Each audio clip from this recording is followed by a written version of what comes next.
So thank you, Dr. Basak sir, for making me a part of this interesting course. And I'll be talking to you about intraoperative OCT guided DMEC.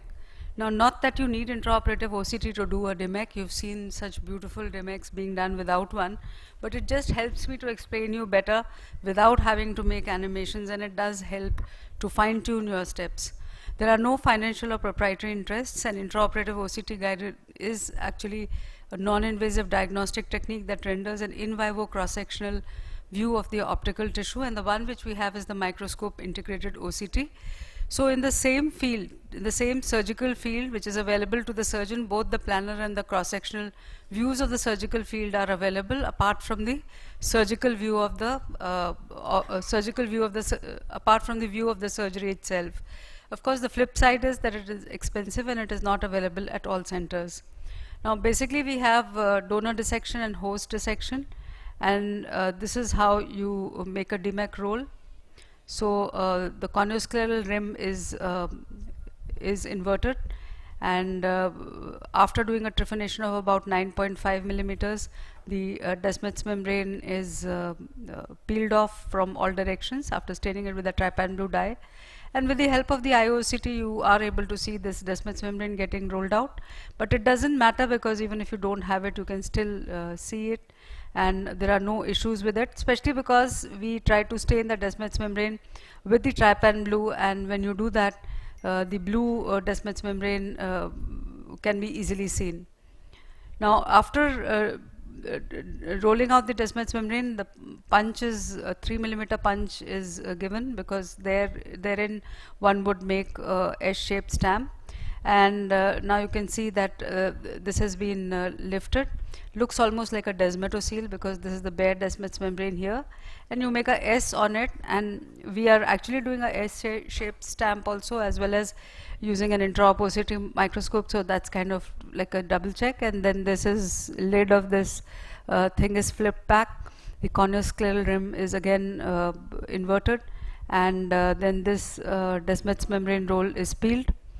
And this is the Descemet's membrane graft that is now available. Now, when you have to do a DMEC, then this is a case of DMEC triple, which is being done. The cataract surgery has already been done. So the Descemet's membrane scoring is done, and the advantage of this at this point in time is that if there are any Descemet's membrane remnants, then those can be addressed. And this becomes especially crucial when the media is hazy. The media is relatively clear. And then the Descemet's membrane roll, which had previously been harvested, is injected intracamerally. And now notice this is upside down, because to have the correct orientation with the endothelial side down, it has to be like this, as is shown here with the biceps curl upwards. So when you have that biceps curl upwards, then one can just unscroll the whole of the graft and put the air bubble, and the graft gets stuck to the back of the cornea. So this is just to show the post-op day picture 3, and then this is post-op 1 week. You can hardly make out that a DMEC graft is done in this patient, and sometimes even your fellow ophthalmologist can't make out that some graft has been done. Now in hazy media, it is very useful. Now this media is quite hazy, and in this case descemetorhexis is done, and again it's kind of irregular, so all the Descemet's membrane tags one can see on this intraop OCT microscope and address them. This is followed subsequently by injection of the Descemet's membrane roll, and now notice that it's still in a roll form, and it's quite a tight scroll. And again, now the biceps curl upward kind of a configuration is coming, so you know it is in the correct direction, and all you need to do is tap. Now in this case, even S-shaped marked you cannot see because of the hazy media, and you don't know whether it's the correct side up or not, and then air bubble is injected and the graft is stuck to the back of the cornea. This is the post-op day picture, and it clears up over a period of time. Now sometimes there can be folds in the Descemet's membrane graft, such as in this case. The Descemet's membrane was unfolded, air bubble was instilled, S is correct, but there's a scroll which is here, there's a vertical fold which is here. So you can look at the intraop OCT microscope, and wherever there is a fold that is there, fluid can be injected underneath it, and from one side, and then the air bubble can be injected from the other side, and then the correct S looks at you, and then you know that you are in the right direction and the endothelial side is up. Now, even in cases of ICE syndrome, it is very useful because you have synechia which are touching the back of the cornea. So those can be addressed looking at the IOCT microscope. Then again, desmetorix is being done. There are some remnants which are sticky and they get stuck to the iris. Those can also be addressed and removed. And again, if it doesn't come out piecemeal, then these small fragments can be removed by looking at the intraoperative OCT microscope, and the graft is then again placed inside. And after the correct side is up, the air bubble is instilled so that the graft gets stuck to the back of the cornea. And this is just to show the post-op picture, and the grafts clear the rest of the cornea over a period of time. Now, even in cases of failed DSEK, one can do DMEK, and this is a case where the DSEK had failed, and this is being removed, and it's stuck to the iris underneath. So one has to take care so that these adhesions are removed.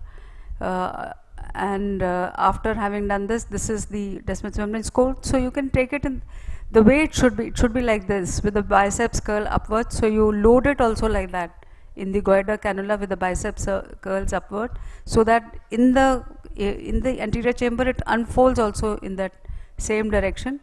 And then when the correct direction is up, the S is also looking at you correctly, then you can just put the air bubble and the graft gets stuck to the back of the cornea. Now, even in cases of PDEC, it is useful, although this is not a part of the DMEK course, but one can use intraop OCT microscope to form a big bubble like this, which you can see on the IOCT. And this PDEC graft is then fashioned, which consists of Dua's layer and the Descemet's membrane, and this can be then loaded. And then subsequently, this is the hypertrophic epithelium, which is removed. Again, can be seen on the intraop OCT microscope, and you know that underneath cornea is not going to be that hazy, and this Descemet's membrane is removed. The PDEC graft is taken in the goiter cannula, and it is placed intracamerally inside, an air bubble is instilled, and then it is finally spread on the air bubble. And this is the picture in the immediate post-op period, and this clears up over a period of time. So to conclude, intraoperative OCT is a useful tool in the armamentarium of keratoplasty surgeons. It helps to see third dimension of the corneal layers in vivo and acts like a third eye, and helps to see the unseen. And of course, modifications and quantifications are required in the current system for accuracy. Thank you for your kind attention.